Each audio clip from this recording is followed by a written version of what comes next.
Welcome to the OTA podcast where we discuss everything performance training. I'm Coach Chris Barnard. Let's get into it.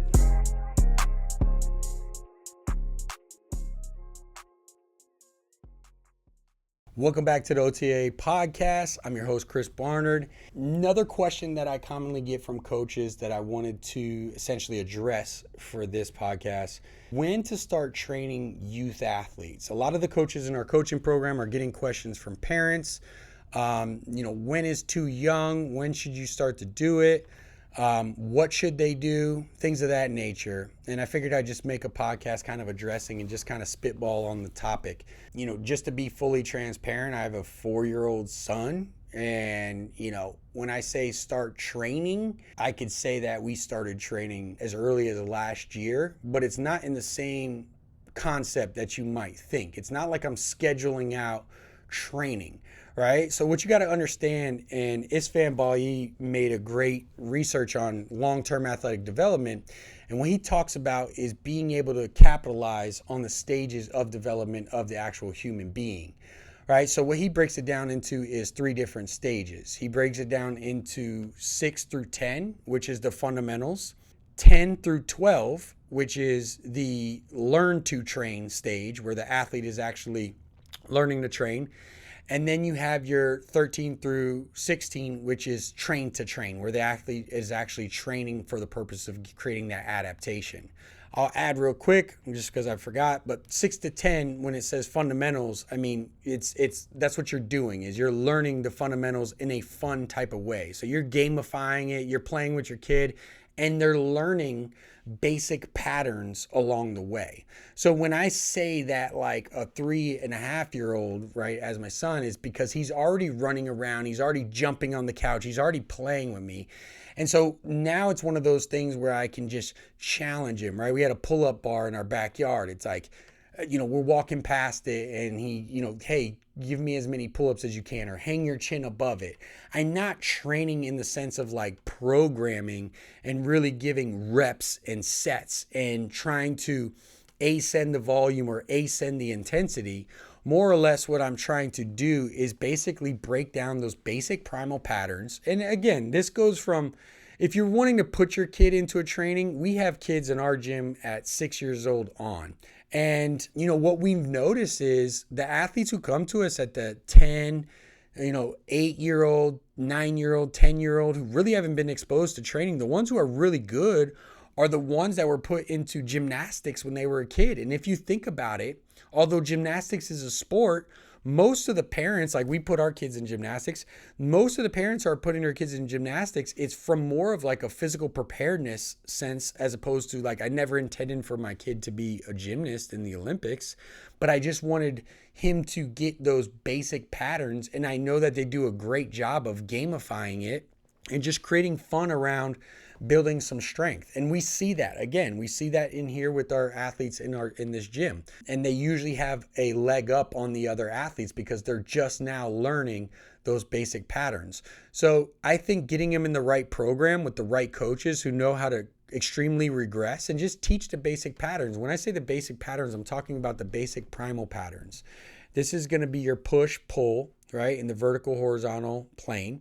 This is going to be your lunge, your squat, your bend or hinge, or we could be deadlift or whatever it is.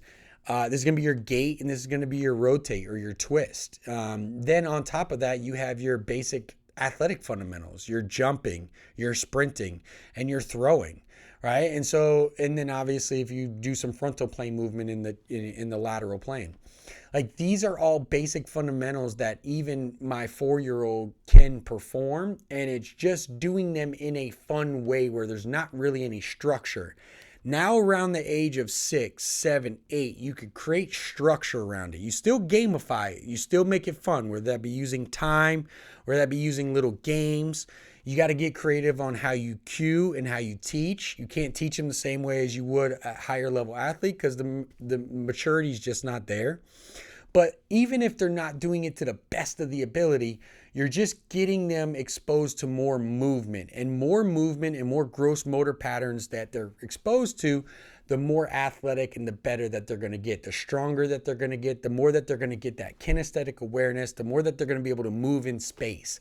And that's really what you're trying to do. What's up, coaches? Real quickly, let me go ahead and introduce you to Performance Coach U certification. Now, this is the certification/course that I put together for coaches who want to train athletes and not only get results, but also maximize profits in the private sector. The problem that I saw with a lot of these courses and certifications out there for coaches was that they provided a lot of information and not a lot of application. So I wanted to pull back the covers over 10 plus years of experience and show you the ins and outs of actually being in the trenches so that you get maximum results while also scaling your business. So if you're interested in this, go ahead and check out the link down below and you can get more information.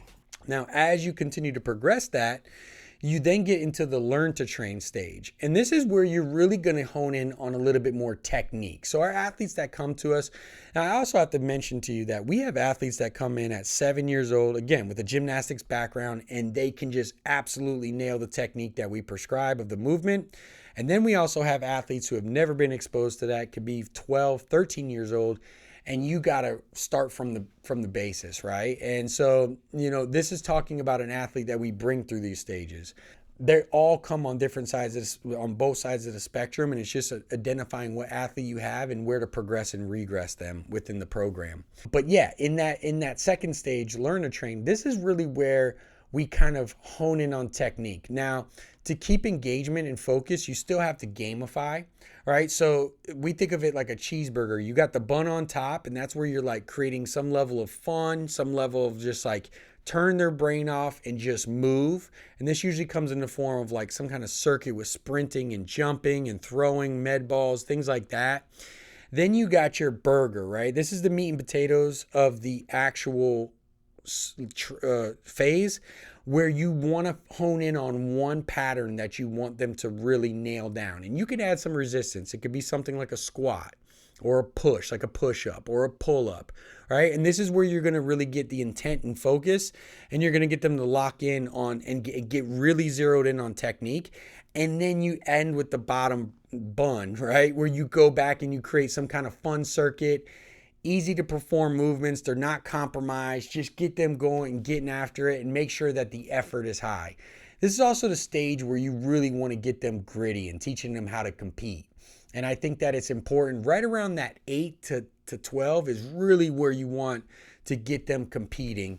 And I mean, it's not to say that you don't introduce it early on, but this is where like you'll notice like my 4-year-old's ultra competitive. Even when he loses to me, he says he wins. And it's just one of those where it's like they understand the concept of competition, and it's just being able to get them gritty, where if it doesn't go their way, they still give maximal effort. If I could sum that up, that's what I'm trying to look for, and that's what I'm trying to do. Because you'll see a lot of those kids to either shy away and not give effort, they'll self-sabotage, or they'll just have a bad attitude. And you just got to take that on, and you just got to be aware of it. And then finally, like I said, you train to train. Once they're in that high school level, you're getting into it. When it comes to train, we're actually getting them into our actual program. We're introducing low-level resisted movements. We're introducing a little bit more complexity on our speed, our jumping, right? We can now start to progress and further along because we use that previous stage to teach them how to train. Now we're getting really dialed in with our reps, sets, our intensities, and being able to create true adaptation from a strength, speed, and power standpoint. And that's really what those 3 stages come down to. So to answer a question when it comes to what level, what you have to ask is, how are you training them? Because all of it is really kind of training. You're always training, whether it be your kid or we're working with our athletes in here. We usually, as a gym, start them off at like 6. We've had younger come in, but what we notice is to put them in a group, usually around 6, 7, 8 years old is when they start to kind of enter. And again, you just got to find the right gym that's going to be able to understand what phase they're at, whether that be by age or just by their maturation, right? By their maturity levels. Because some kids are going to mature way faster physically or mentally than others. And we've seen it, and it's just being able to identify where they're at and what that specific athlete needs.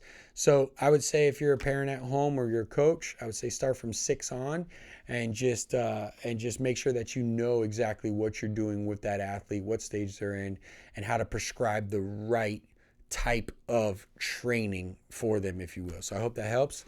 I'll talk to you guys next time.